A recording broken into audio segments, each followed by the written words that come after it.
say sa case we di anka twam na case no odofo eya critical case pa eya pa Hopeson Adorye ne eya evangelist Esiedu anase Agradaa case no ne enu se beef bi aja se ne adada beef ye ni ye mama Agradaa de beef de efi na bra breso beef de wonimu ye pa nti ne enim se ye beef bi keke na omo ye na se sia de eya kwamia ese wo mu dwesuko ewura eya spiritual word necessary any dedicated TV ni ehia no and obe like ya subscribe so aba ye channel no so na te se bibia aye kama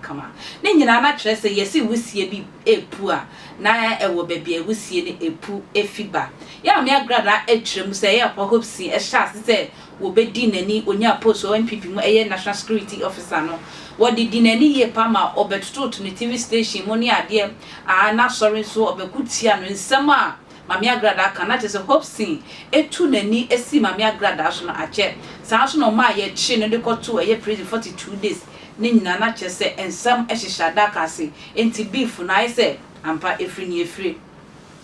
eno nti ye Mami Agradaa se eno anso ho a se wakohia enuonyamfo sami gemfi na se wache ne dollars kakran so a eno so Hopeson abecha TV so aka se ye nchine mbo no na chese Hopeson wanka so tumi se what time dada nyame adwuma na afa no wanka se ya wo ya dada na se woni ni wo nsem bi dada enu nto mam gan ha no ase watu ani ese no so ntie na case no ya Mami Agradaa e di asem no e di ewura eye spiritual word enne okita ya papa Hopeson Adorye picture na se ni mfoni wo di ewura eye toilet seat ma wa kanchi egusu se ni onyam pa de so obekwa ba nya sika to aduane ama eye emperor gift no anu be din wadome no wo brenas ni carrier no wo brenas ya brenas e bre na yire di nyina ase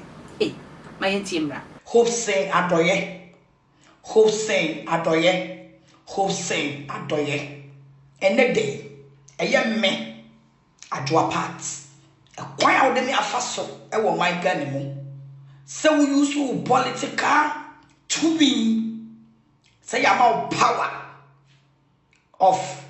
the whole national security woni esla wo usu e dey intimidate in life and na ya memenda and na me video we Hopeson Adorye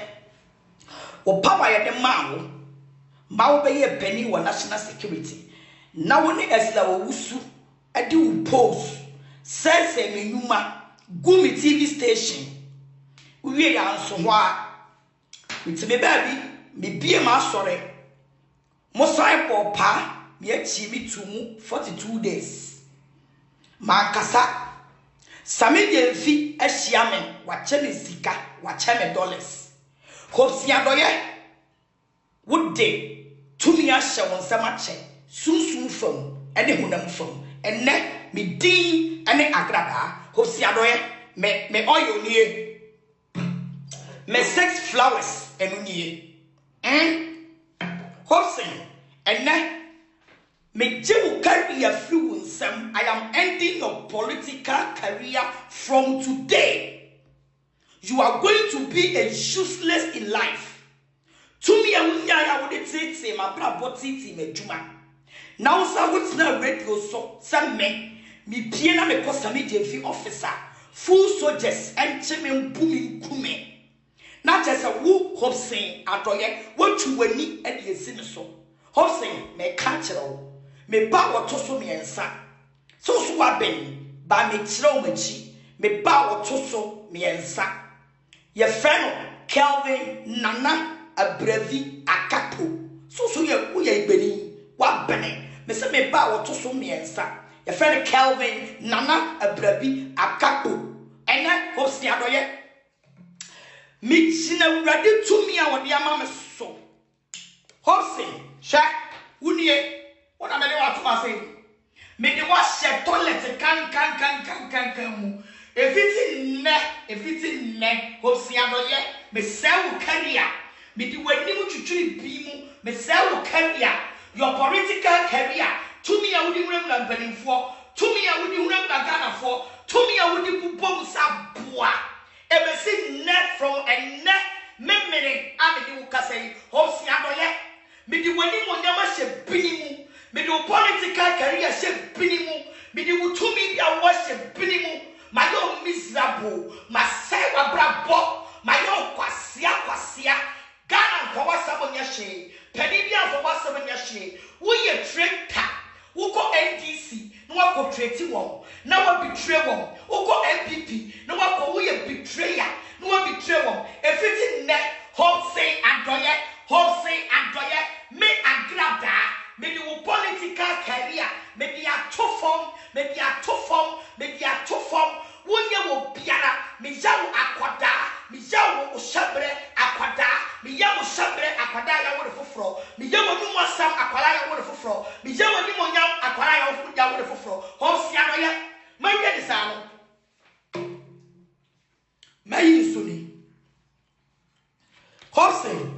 me chao se to me bi eto to me bi mu we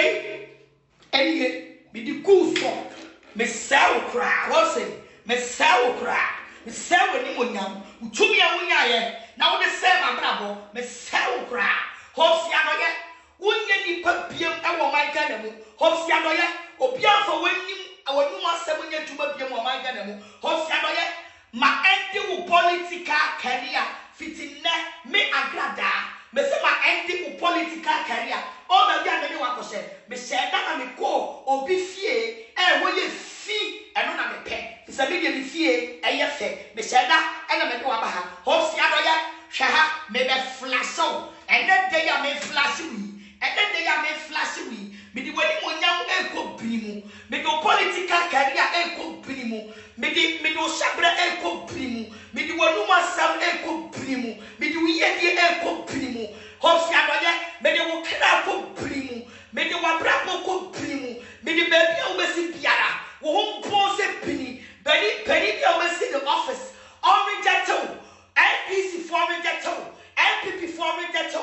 any political party biara rejecto we a betrayer when you swat here and then who do waje media to binimu Hopeson Adorye woni me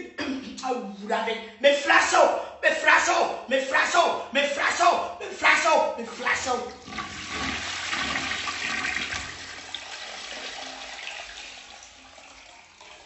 me daily evangelist prophetess Mrs. Patricia